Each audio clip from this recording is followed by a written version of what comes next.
दोस्तों, जैसा कि आपको मालूम है, बिहार में मदरसा और संस्कृत विद्यालयों के शिक्षकों का वेतन पिछले 5 महीना से बंद है। अब छठा महीना शुरू हो गया है।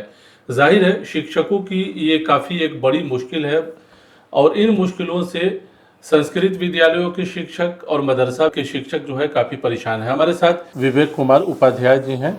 जाहिर है, संस्कृत विद्यालयों के लोग भी लगातार इस मांग को करते रहे हैं कि सरकार शिक्षकों के मसले को हल करे। पहला सवाल जो है आपसे यही है कि आप लोग लगातार इस मांग को रखते रहे हैं कि शिक्षकों का जो वेतन बकाया है, सरकार जो है उसको जारी करे। अब तक वेतन नहीं मिला है, इस सिलसिले में आपका क्या कहना है और आगे आप लोग क्या करने वाले हैं? जी सर, देखिए ये एक तरह से हम लोग के लिए विडंबना है। हमेशा हम लोग सताए गए हैं। पूर्व काल से ही लालू जी के समय से ही हम लोग के साथ अन्याय हुआ है। बाद में माननीय नीतीश कुमार जी पूर्व मुख्यमंत्री का आगमन हुआ, जी। तो उनके द्वारा हम लोग के हम्म। साथ न्याय किया गया। और वर्तमान गवर्नमेंट जो आया है अभी इस परिवेश में, वो उनके आने के बाद से हम लोग का स्थिति और गंभीर होते चला जा रहा है।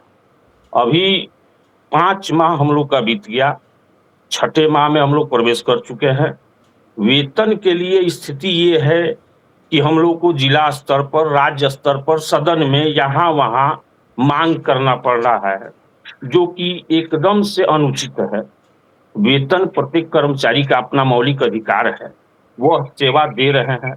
सेवा का पारिश्रमिक देना वो वहाँ के गवर्नमेंट का माने सर्कुलर है, नियम है, वो देना चाहिए। लेकिन अब न जाने क्या मानसिकता है माननीय मंत्री महोदय शिक्षा विभाग और माननीय मुख्यमंत्री महोदय जी का, कि आने के क्रम में जैसे इन लोगों का सरकार बना तो वो जांच लिखते हैं और जांच हो जाने के बावजूद भी अभी तक हम लोग का वेतन नहीं देते हैं। और देखा जाए सर कि अभी जो वर्तमान मुख्यमंत्री महोदय हैं, जी। उन्हीं के हम्म। वित्त मंत्री के कार्यकाल में हम्म। माननीय नीतीश कुमार जी मुख्यमंत्री पूर्व जो थे, उनके समय में वो वित्त मंत्री थे। हम्म। उन्हीं के कार्यकाल में एज ए वित्त मंत्री संस्कृत और मदरसा का अलॉटमेंट फाइल वो क्लियर करते हैं और उस समय फरवरी तक का वेतन हम लोग को उनके वित्त मंत्री कार्यकाल से शिक्षा विभाग के द्वारा अलॉट होता है पैसा और भुगतान होता है हम लोग को फरवरी 2026 तक। और जी। तुरंत सरकार बदलती है हम्म। और माननीय मुख्यमंत्री सम्राट चौधरी जी होते हैं और न जाने किस विडंबना से उनको ऐसा आभास होता है कि इन संस्थाओं की जांच होनी चाहिए और उनका डिपार्टमेंट जो है शिक्षा विभाग, उसके माननीय मंत्री महोदय जी के द्वारा एक बैक आदेश जारी किया जाता है।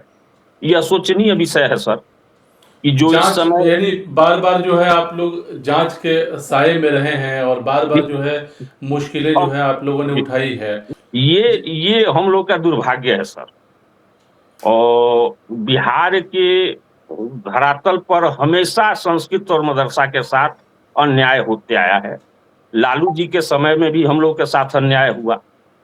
आदरणीय नीतीश कुमार जी का जब पदार्पण हुआ बिहार के मुख्यमंत्री के रूप में, तो थोड़ा बहुत उन्होंने हम लोग का सम्मान किया। तो क्या उसको हम ये लोग 2000 अभी की जो स्थिति है वो 2005 से पहले वाली स्थिति आ गई है, या 2005 से 2026 के बीच में ऐसा कभी हुआ था जब ना, आप ना, लोगों ना, का ना सर, वेतन ना, ना, इतना ना, लंबे ना। समय तक रुका रहा हो? जी ना, जी ना। अभी तक माननीय मुख्यमंत्री नीतीश कुमार जी के समय में ऐसा कभी दिन हम लोग को देखने को नहीं मिला है। हम लोग का 9 माह में ही साल भर का वेतन आ जाता था जिला में। जी। वो आज नहीं है, लेकिन उनके किए हुए को हम लोग धो नहीं सकते हैं। जी, आज अब आज का जो परिवेश है बीजेपी सरकार का, वो सर हम लोगों को लालू काल का समय याद दिला रहा है। यानी चूंकि आप बेतिया में हैं, जी, बेतिया से आप हमसे जुड़े हुए हैं, बात कर रहे हैं, जी, तो जी। एक सवाल यहाँ ये कि 2005 से लेकर 2026 तक इस तरह की नौबत कभी आई नहीं थी, जी आप नहीं, ये जी कह नहीं। रहे हैं? जी नहीं सर, तो ऐसा आप लोग कभी देखने को हम लोग को नहीं मिला है। यह जी जी समय जो इस बताइए। समय हम लोग के साथ चल रहा है, यह लालू जी के ही समय में हुआ था और उस समय नारा बुलंद हुआ था, पंडित मौलवी भाई भाई लड़के लेंगे पाई पाई। और ठीक अब आज उसी समय को दोहराया जा रहा है। यानी वो वक्त था जब आप लोगों ने बेली रोड पर धरना दिया जी, था। जी, जी, जी सर, जी सर, जी सर। उस समय लोगों ने लाठी भी खाया था अपने बिल्कुल। वेतन के लिए, हम्म। अपने अधिकारों के प्राप्ति के लिए। यहाँ कहाँ हम लोग नाजायज़ है सर, कहाँ आपसे कुछ माँग रहे हैं एक्स्ट्रा। हम लोग कुछ एक्स्ट्रा जो माँगना था वो तो विषय आपने खत्म कर दिया। अभी हम लोग को डाइवर्ट कर दिया अपने वेतन पर। आप लोग अभी तो भी ये मांग कर रहे थे कि सामान्य जी, सुविधा दीजिए। जी, जी, जी सर। है जी, ना? एकदम आपने सही कहा। हाँ, सामान्य सुविधा की मांग जो है पीछे रह गई और वेतन के मसले पर ही हम लोग को टीचर्स जो डाइवर्ट है, कर दिया गया। जी, जी, टीचर्स जो है वेतन को लेकर ही मुश्किल उठा रहे हैं और कह रहे हैं कि भाई वेतन ही जारी कर दीजिए पहले मरहले में। जी, तो जी। तो अब ये एहसास हो रहा है कि 2005 वाली वक्त जो है, 2005 से पहले का समय आप लोगों के साथ जो है आ गया है कि इतनी मुश्किल जो है उठानी पड़ रही है वेतन के सवाल पर। जी, जी, जी सर। वो ऐसा मने अभी तक माननीय मुख्यमंत्री जी नीतीश कुमार के कार्यकाल में हम लोग के साथ नहीं हुआ है। ये आप मने मीडिया पर इस बात को कह रहे हैं कि आज हम लोग को आभास हो रहा है, उनके जाने का गम हो रहा है। उनके जाते ही हम लोग के साथ ऐसा अन्याय शुरू हो गया, जो हम लोग कल्पना भी नहीं किए थे। जाहिर है शिक्षक तो सबसे अहम पार्ट होते हैं समाज के, क्योंकि शिक्षक ही बच्चों को पढ़ाते हैं और वही बच्चे जो है आने वाले वक्त में देश का भविष्य कहलाते हैं और भविष्य होते हैं। ऐसे में शिक्षकों की मुश्किलों को सरकार पहली फुर्सत में सरकार को हल करना चाहिए। बावजूद इसके शिक्षक परेशान हैं और सरकार खामोश बैठी हुई है, शिक्षा विभाग खामोश है। तो जाहिर है अब यहाँ से आप लोग क्या सोच रहे हैं, क्या करने वाले हैं, क्या करेंगे इसको लेकर? वही होगा सर, वही होगा। अब मान लीजिए पेट का सवाल है। हम लोग अकेले तो हैं नहीं, हम लोग के साथ हम लोग का बाल-बच्चा परिवार आश्रित है। हम लोग के जीविका का साधन यही है, दूसरा कोई विकल्प तो हम लोग के पास है नहीं। जो जिस प्रोफ़ेशन में है, उसी के आय से उसका परिवार का संचालन होता है और यहाँ सरकार के द्वारा सीधे हम लोग के पेट पर प्रहार किया गया है। बिना दोष का, बिना किसी मने एथी का हम लोग का वेतन आज तक रोका गया है। ठीक है, आपने जाँच के लिए कहा, सम्मान है आपका। आप दोनों संस्थाओं का जाँच भी करा लिए। रिपोर्ट मैक्सिमम हमको लग रहा है कि पूरे जिला से, जी। बिहार के पूरे जिला से सचिवालय को प्राप्त हो चुका है। अब आप उसको समीक्षा 2 साल में करें और तब तक वेटिंग लिस्ट में हम लोग के वेतन को रखें, तो सोचिए हम लोग का परिवार कैसे चलेगा सर? तो किस हालत में शिक्षक हैं अभी? आप लोग किस हालत में बहुत, ज़िंदगी बहुत, गुज़ार रहे हैं? बहुत दिनहीन स्थिति में इस समय हम लोग पहुँच गए हैं सर। आप कल्पना नहीं कर सकते हैं। माने स्थिति ये है कि माने घर चलाना मुश्किल हो चुका है। घर चलाना मुश्किल हो गया है। आज जब पेट पर प्रहार है सर, तो हम लोग किसी हद तक जाने को तैयार हैं।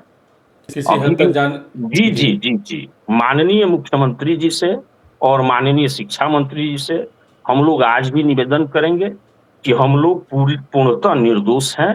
आपके पास जाँच रिपोर्ट है, कोई दोषी है, किसी तरह का कमी है, पेशी है, तो आप उसको देखें, मन करे तो उसको डायरेक्शन दें, मन करे तो उसको उसके साथ जो करे, लेकिन जो किसी कमी में नहीं है, जो हर तरह से अपना सेवा दे रहा है, बच्चा पठन-पाठन करा रहा है, उसको क्यों फँसाए हुए हैं? क्यों रोके हुए हैं? ये एक तरह से समझा जाए कि अनावश्यक प्रताड़ित किया जा रहा है संस्कृत और मदरसा। तो अभी एक मदरसे के संगठन ने ये कहा है, जी, मदरसा डेवलपमेंट ऑर्गेनाइजेशन ने, जी, जी, जी। कि वो 10 तारीख को पटना में प्रेस कॉन्फ्रेंस करेंगे और बाद में जो है 1 हफ्ते का अल्टीमेटम देंगे सरकार को। अगर मसला हल नहीं होता है, जी, जी। वेतन भुगतान मदरसा और संस्कृत विद्यालयों का नहीं होता है, तो बाकायदा जो है फिर उसके बाद आंदोलन की शुरुआत वो लोग करेंगे। तो आप लोग जो है उसमें शामिल रहेंगे, इसका मतलब? जी, जी, पूर्णतः सहयोग रहेगा हम लोग का। उन लोगों के आग्रह पर, उन लोग के निवेदन पर, उन लोग के डायरेक्शन पर जिला स्तर पर भी हम लोग डीएम और डीओ को संयुक्त रूप से ज्ञापन दिए हैं, हाल-फिलहाल में। तो बार-बार जो है संस्कृत विद्यालयों को और मदरसों को एक तरह से कहा जाए इम्तिहान देना पड़ता है, परीक्षा देना पड़ता है सरकार के सामने। सरकार परीक्षा लेती है, बार-बार जांच करती है और शिक्षकों के सवाल को लेकर होना ये चाहिए कि उनकी सुविधाओं को और बढ़ाया जाए, सामान्य सुविधा के दायरे में लाया जाए। हो रहा ये कि वेतन ही को बंद कर दिया जाता है। वही वही चीज़ ना विडंबना है सर। अभी चुनाव के पूर्व वही मदरसा डेवलपमेंट ऑर्गेनाइजेशन के द्वारा धरना प्रदर्शन दिया गया था, इंक्रीमेंट, मेडिकल वगैरह इत्यादि के लिए। और यही माननीय मुख्यमंत्री सम्राट चौधरी जी उस समय वित्त मंत्री थे। उनके द्वारा एक लेटर दिखाया गया कि हम उच्च स्तरीय कमिटी बनाए हैं वित्त रहित संस्कृत और मदरसा के डिमांड को पूरा करने के लिए। विडंबना ये है सर कि आज तक कुछ उस कमिटी का बैठक तक नहीं हो सका और हम लोग का जो मांग था उससे डाइवर्ट करते हुए हम लोग को ऐसे प्रताड़ित किया जा रहा है कि भाई और विषय तुम छोड़ो, अपने वेतन को ही लेकर के अभी सोचो कि तुमको 6 महीना में देंगे कि साल भर में देंगे कि 2 साल में देंगे। अभी इस विषय पर ही तुम लगे रहो, आगे का बात ड्रॉप करो। पेट का सवाल है सर, पेट पर अगर आघात पहुंचेगा तो आदमी किसी हद तक जाने को तैयार है। धरना प्रदर्शन करेंगे, उससे भी नहीं होता है तो न्यायालय है, न्यायालय का शरण लेंगे। अभी न्यायालय पर भी हम लोग को विश्वास है। न्यायालय तो लास्ट पोजीशन है, लेकिन अभी हम लोग को विश्वास है कि माननीय मुख्यमंत्री जी और शिक्षा मंत्री जी जरूर हम लोग के विषय में सोचेंगे। चलिए, बहुत शुक्रिया हमसे बात। ये विश्वास सर हम लोग आज 6 माह से जता रहे हैं। चलिए, बहुत शुक्रिया हमसे बात करने का। तो ये थे विवेक कुमार, जो बेतिया से हमारे साथ जुड़े हुए हैं। संस्कृत विद्यालय के शिक्षक हैं, जिनका कहना है कि विश्वास अभी भी है कि शिक्षा मंत्री और मुख्यमंत्री संस्कृत विद्यालयों के शिक्षक और मदरसा शिक्षकों के मसले पर गौर करेंगे, ध्यान देंगे और उनके मसले को हल करेंगे। लेकिन सवाल सबसे बड़ा यह है कि अगर मसला हल नहीं होता है, जिस तरह से शिक्षक परेशान है, 6 महीना, अब तो 6ठा महीना चलने लगा, 6 महीना से वेतन नहीं मिला है और शिक्षक काफी मुश्किल हालत में है। अगर मसला हल नहीं होता है तो एक बार फिर से शिक्षक सड़क पर उतरेंगे। और जाहिर है, शिक्षकों को सड़क पर उतरना सिर्फ इसलिए कि उन्हें वेतन मिल जाए, अपने आप में अफसोस की बात है। सरकार को जरूर इस पर पहल करना चाहिए कि शिक्षकों को वेतन के लिए संघर्ष नहीं करना पड़े। बहरहाल, इस प्रोग्राम में इतना ही। हमें दीजिए इजाजत। शुक्रिया।